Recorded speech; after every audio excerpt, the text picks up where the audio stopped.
dependent upon the browser language that you selected versus the user profile language that you selected. Is there anything you want to say about that? It's just more only that this is a very complicated set of cascading ifs and can be very hard to realize why something's not working the way you intend it to work based on all of these different things.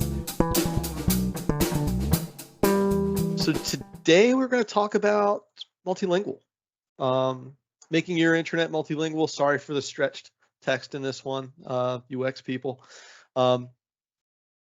There's a lot of ways to do this. There's a lot of components to this. We'll kind of take a walk through them and an approach. So here is our meet the team. Krista, I think you know the team pretty well. For folks watching the recorded version of this, these kind of represent the different points of view and roles that we play. So in the interest of talking about multilingual intranets, I did some translations for things like information architect and developer in here. Although I forget what Todd's is. Todd, tell us what yours is. So that's cool. So I've got a foreign exchange student from Germany coming, and so you picked Germany for mine. I've been doing German on Duolingo. So man who doesn't know he's on mute. Okay. All right. That was the best descriptor I could find. I guess it could have been a lot worse. You could have got a lot of ways at that. So. I had a lot worse in the queue until you gave me that translation. So I got off easy. Yeah. Yeah. So let's talk about our agenda. We'll talk about the business case for multilingual, some of the history of Microsoft's experience with multilingual and SharePoint, an approach for addressing multilingual intranets, some options, recommendations, and resources, kind of our usual narrative arc. So where we've encountered this the most, two places. One, global businesses with kind of a large scale, a large footprint globally, who need localized content for certain users that they want to keep informed, who are not native, whatever the default language for their organization is. And the second that we see a lot being situated where we are is Canada, right? It has a lot of by law requirements for bilingual content.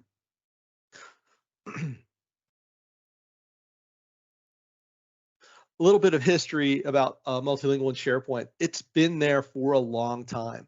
Microsoft released variations with, we called it MOS, right? Microsoft Office SharePoint Server 2007. So it was in market for about 13 years. Before the worldwide release of Microsoft Multilingual Publishing for modern communication sites came out in May of 2020. And we had some interesting experience on that. Julie and I and Emily and Derek also worked on actually everyone who's on this call has worked on this client.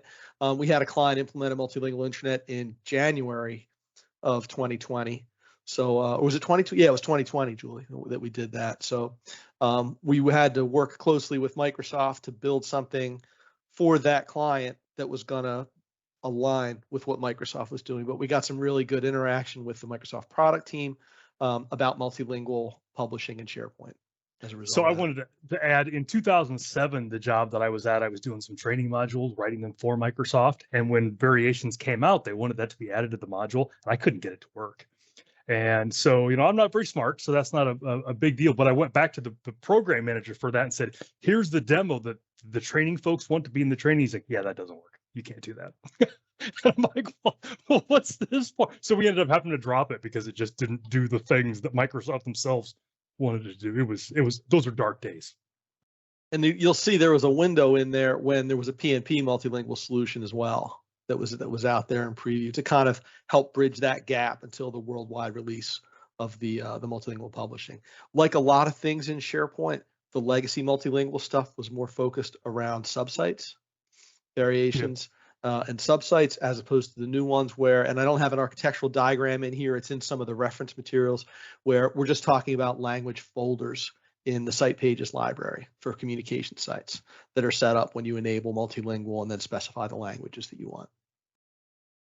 So a couple things about what MLP or multilingual publishing is and is not. It's focused on communication sites. It's not for team sites. There is no multilingual publishing for team sites.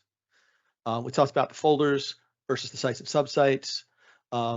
There are flows for the translator role. So you assign translators to your content when you enable multilingual, and you point that to a person, so that when I publish a new page in the default language, the translator responsible for that will get an alert saying you have a new page that needs to be translated. And then once they have done the translation, the owner of the site will get the message back that this is ready to be published, and we can embed publishing workflows in there to make it more systematic. That's an important consideration. We have some kind of caveats in there around time to publishing for multilingual sites, because depending on how you want to deploy and release news in your organization, if you want everybody to get the news about a reorg at the same time, it requires some thoughtful planning. So, draft the initial, get it translated, and then publish everything at once, as opposed to waiting for people, making people feel like they're second-class citizens by not getting something for the 2 or 3 days it might take to translate it if you don't plan. Anything else? I see some nodding heads among my colleagues. Does anybody have anything to add to this?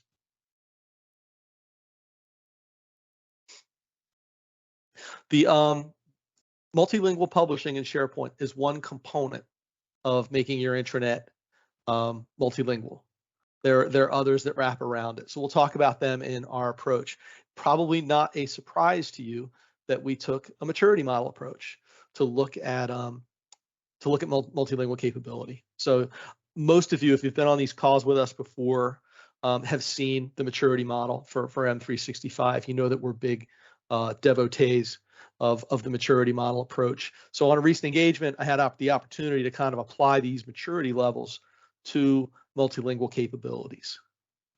So I'll step through these real briefly. We won't do a deep dive on any of these. The deep dive on these will be at Collab Days New England. I'm doing a session that's a case study with the client with whom we prepared this. That's how everybody. We'll talk about Collab Days as we go. The initial ad hoc, the ability to do things right through the browser. And Julie, I think you know this as well as anybody from a dev point of view, kind of what is dependent upon the browser language that you selected versus the user profile language that you selected.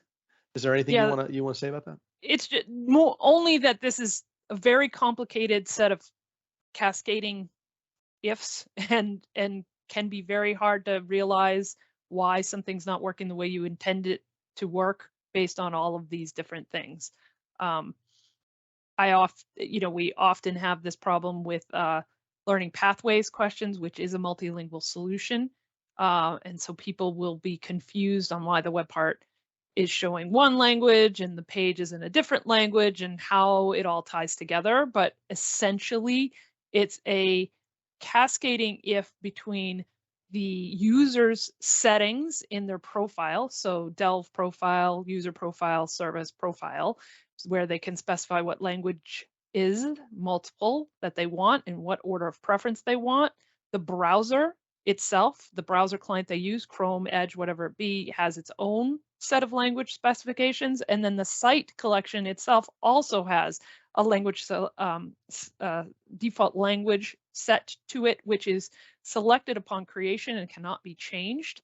And those in that order are the things that sort of affect what language SharePoint shows you. And that is what the MUI reference is. When SharePoint says the MUI, they mean that collection of cascading decisions. As opposed to just like the system interface stuff, Julie. I've always taken MUI to mean kind of the system menus, et cetera, will translate as part of the MUI. But you're saying it's more than that, it's the cascading. Yeah, when Microsoft references the MUI, they mean where it's coming from based on that set of rules. Gotcha. So there's a lot of things. Go ahead. Yeah, Julie, have you seen the OS version muck things up in there any? No, nope. Unless the browser picks up something from the OS, which I don't believe it does. But I haven't played with that, so I don't actually know for sure. But because I was wondering if like left to right or date format things, if any of that got inherited up through the OS. That's a good question. I don't know. Probably actually, Todd, now that we're sort of saying that out loud, I would have to think that if you don't set a browser setting, the default setting is going to be for the OS that the browser is running on. So yeah, actually that makes a ton of sense. So effectively, if you don't set anything in your user profile service, it falls back to what your browser settings are, but your browser settings have a default, and that default probably comes from the OS. So that's a really good point. I've stumbled on this a bunch of times, and I feel like that's one of the things that I've screwed up at some point, is missing the OS version. Yep. That's a good question. I worked with an MVP in Israel on this multilingual intranet project. I'd love to ask him what he's learned, because his default language is Hebrew. Yeah, we'd be right to left.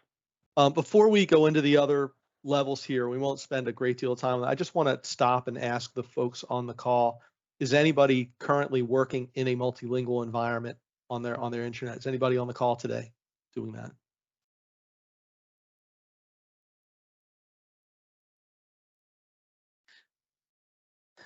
Sounds like a resounding no.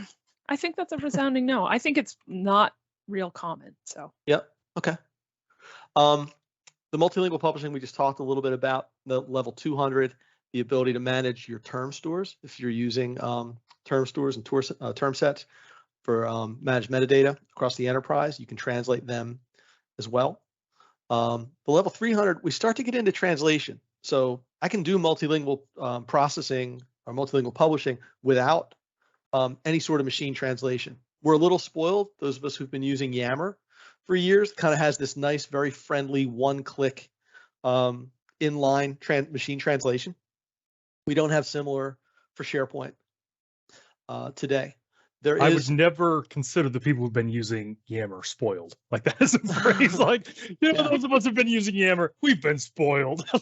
But Todd, when we had a help channel about the intranet in Yammer, and people would post to it in Japanese, and with one click I could read what they were saying and respond in English, and they could with one click see how I responded. That's pretty awesome when you look at the way the rest of multilingual and SharePoint works. Yeah. Well, that's how like Facebook and stuff works. So yeah, I agree. Right. And do browsers have that built in? Like, does Edge just have like a translate whatever's on the screen stuff built in? I know Chrome does. I don't. Yeah, I actually have never noticed. Chrome and Edge both have that capability, and that's like level 100. It's called Google Translate, Todd. Well, if it's even easier than that, it's just like a little button, because I can. It is easier than that. There's like, because I've gone to Swedish websites looking for restaurants to go to when we go to Sweden, and then there's always a little pull down that'll say translate into English right on the top of the browser next to the address bar. Well, yeah. So there. As someone that lives in a country that they don't speak the language, I do run into that quite a bit, and I have to use Google Translate. Like, I have to use Google Translate in the browser to even navigate things like the grocery store website, because not everything here is multi or triple or multilingual. Yeah. Safari does not. I will tell you that. To Krista's question, yes, we can enable multilingual publishing on a site-by-site basis. So you probably in most organizations, even large global ones, most sites aren't going to be multilingual, but a few like corporate or enterprise-wide news sources where you want to disseminate information kind of consistently across the organization, that's where it becomes really, really crucial, what we've seen. I don't remember hearing you say it, but just to restate it in case, when you're talking multilingual, it doesn't include lists and libraries metadata. So it's just the pages. Yep. Yeah, I think I have that in some of the slides underneath this maturity model, which we won't fit into today, but we'll post it when we do the event. Mm-hmm. So, Julie, to your point, right? The options for things to translate in SharePoint, the system menus, columns, etc., the navigation, global app bar nav, hub nav, and site nav all have slots, right, for translation strings in there. Page content, those three are kind of the baseline, like multilingual publishing capabilities. That's where we see most people stop. The next ones are the more advanced ones, translating file content, translating Power BI content, and search results. So there's a lot there. Todd, you had a note on this too about when we're talking about things translated about PowerShell scripts and how certain things will and won't work. Yeah, so I recently, I've stumbled across this before, but I recently ran across this, that depending on where you create the non-English bit, because like we've talked about, there's a bunch of places to do it. If you create the site with a different language, French, German, Norwegian, whatever, the built-in lists and libraries have their names, some of them or all of them, in the other language. And so I had written a script that did a bunch of stuff and then saved its results in the documents library. Worked great in Iowa, worked great in the US, but then someone, sorry, so it was Michael Svensson, was testing it, and he looked at it, he's like, that's not going to work in non-English things, because the name of the shared document library is localized in PowerShell. So even though the PowerShell is in English and all that kind of stuff, the name of the library in your site is whatever the local version of that is. So the way that I got around that, so there's a couple of ways when I've stumbled across that before, a couple of ways to look at it. One of them is hard code it for the ones that I know, and try to build that, but that doesn't scale very well. So for that particular one, I was able to back into it and say, I need the name of a library to save this file. I know it's not a list, so libraries only. I know it's not hidden, and I know that it's not a system library. And so for a newly created site, which is where this thing would have happened, that's the only one that pops up, is whatever the name of the shared documents library is. So I said, give me the list of all the non-hidden, non-system, non-list libraries. That's the one I want, save it here. So be aware of some of those things if you're using PowerShell. The strings might not be in English. That's a client side JavaScript issue too, because usually many people will use the REST endpoints and use the get by title for the list name, and you can't do that if it's multilingual, so you have to get it by the ID, which is a GUID. Yeah. And I actually, if I remember correctly, I think the GUID is fixed. So like if you want the pages library, it's always the same GUID, but I need to double check that. I could be wrong. Yeah, I could have just done it by ID type too. Yeah. So these are some of the options that we talked about in a little bit more detail. What we wanted to talk about is some of the places that have bitten us, right? When we've worked on this. Todd brought it up on the PowerShell scripts. Derek, you and I spoke in the prep for this about localization strings and how the SPFX web parts follow the user profile language, not the browser or the page language by default. Anything that you or Julie have to add to that? Yeah, that's sort of the simplified version of what Julie had talked about earlier. In terms of, there's a layer of how SPFX gets to where you're going to, the language it's going to show. But no, what I was going to speak to was the imagery conversation. There was a recent, I couldn't find the link on Twitter, but Microsoft put out their list templates, and it was probably something like the recipe tracker. And they used an image of a bowl of rice with chopsticks in the rice. And apparently in many countries in Asia, that's actually culturally insensitive and is, something, means something very different than it would to somebody in the US. And so, when you're trying to work on multilingual and you're looking at imagery, you can't just say, like one size fits all. So you really do have to think not only about your text and how that translates, but also how your imagery and your infographics and all those things sort of blend together to create culturally appropriate content. And the first bullet for me is where I think we've run into the most challenge in terms of when I enable multilingual, I specify the languages for each language, I specify a translator.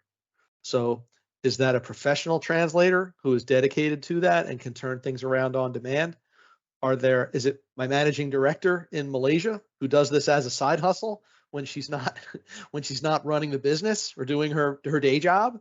And can we use machine language translation for kind of that 80% good enough capability? So having that process thought out and those people identified and trained up into what that looks like is a crucial early stage step in the process. The other one we alluded to before, I think Julie, you mentioned it. You've got to specify your default language for a site when you create it. We had 50 or so communication sites in Japan because of the way they were used to working with old SharePoint, they made their default language English. So now in order to publish anything in Japanese, they have to first publish it in English and then publish it in Japanese. Not great for them in their daily work. Yep. That's the downside of that default language. You got to think about it. Yep. Anything The else other that's thing- bitten us? I know Julie and Derek, from a learning pathways point of view, you thought about multilingual in some ways I haven't. Well, I will say, not necessarily related to learning pathways, but even if you do hire a professional translator, I've worked with clients that have a professional translation firm that they use. It's always super helpful to run it by a native speaker, especially in instances where, this particular agency, they translated it into French, something into French, but it needed to go to Canada. And Quebecois is different than mainland French. Same thing with different flavors of Spanish in Latin and Southern America. So understanding, unless it's a native speaker, doing the actual translation, give that a review by a professional, by a native speaker.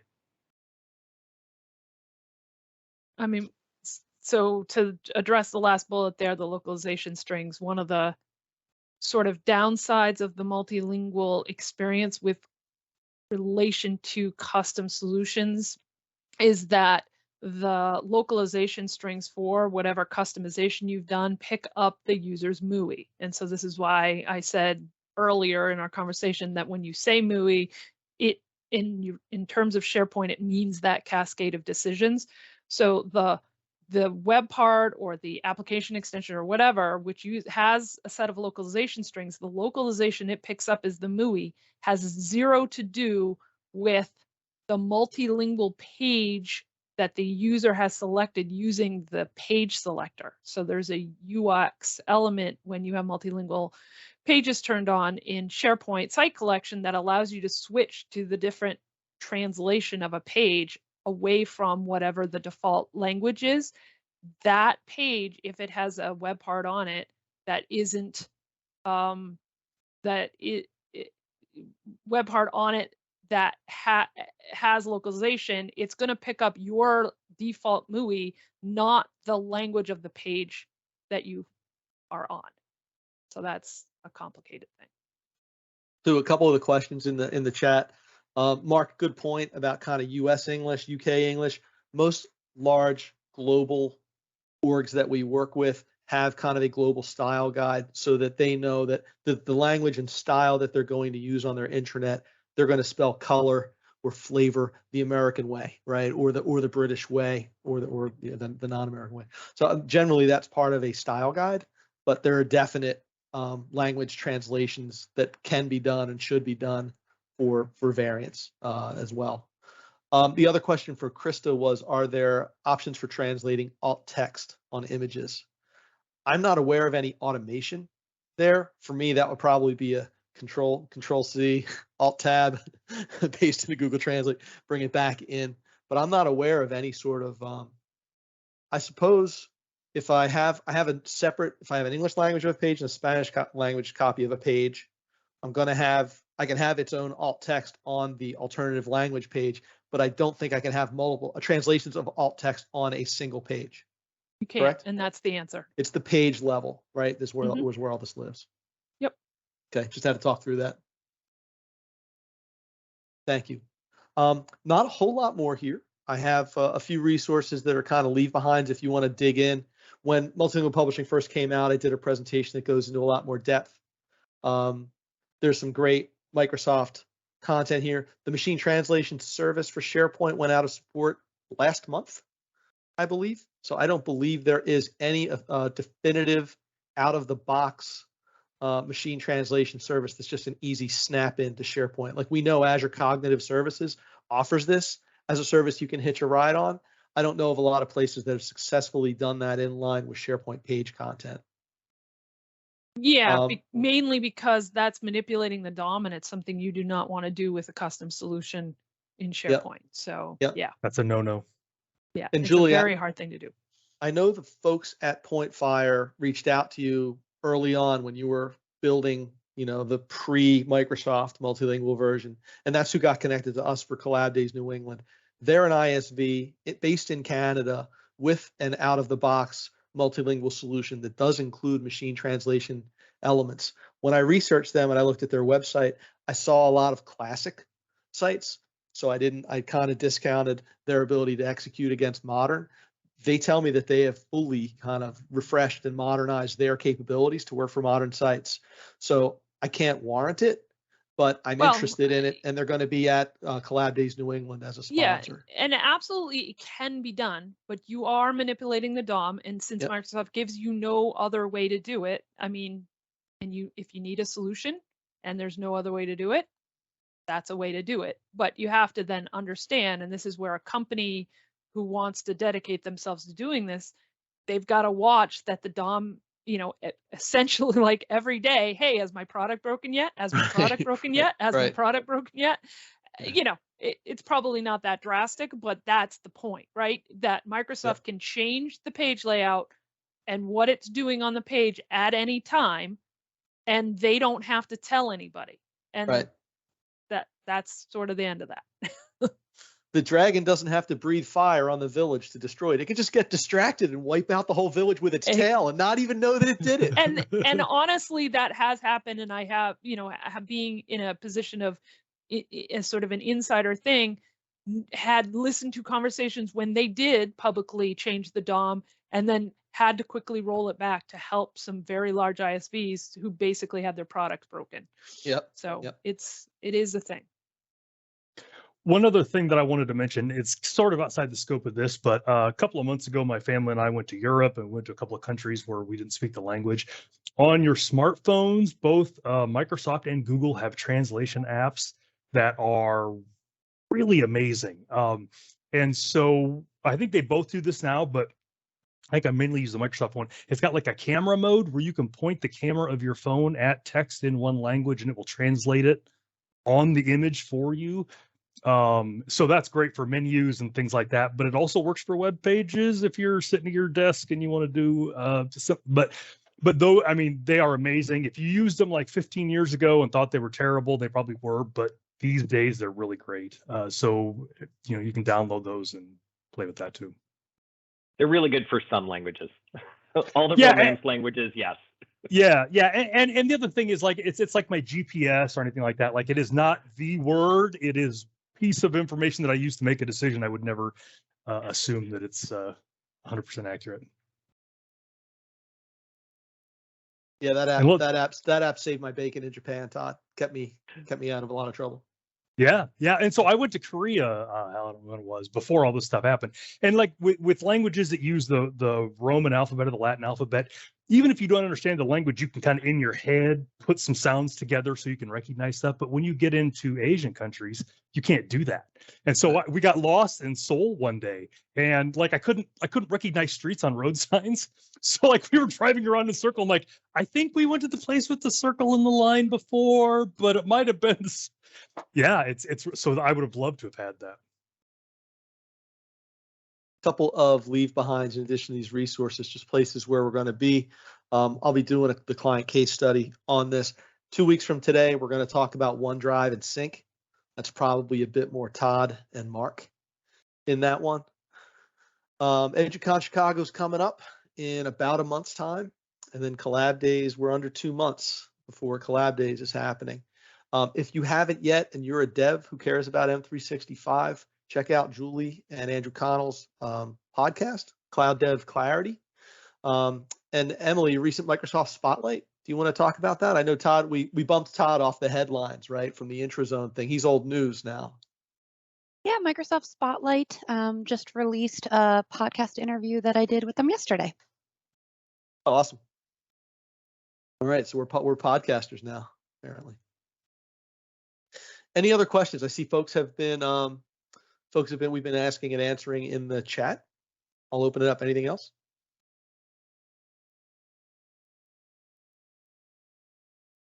All right, everybody. Thanks for joining us. We will talk to you in 2 weeks about OneDrive and Sync, and have a great. It'll be after Labor Day. Have a great Labor Day holiday if you're celebrating where you are.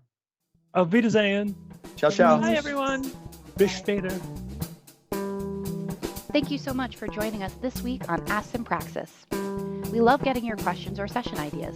you can submit by using the link in About. If you find this helpful, hit that like or subscribe button and share this content with your colleagues. Join us again as we release new content every other Wednesday.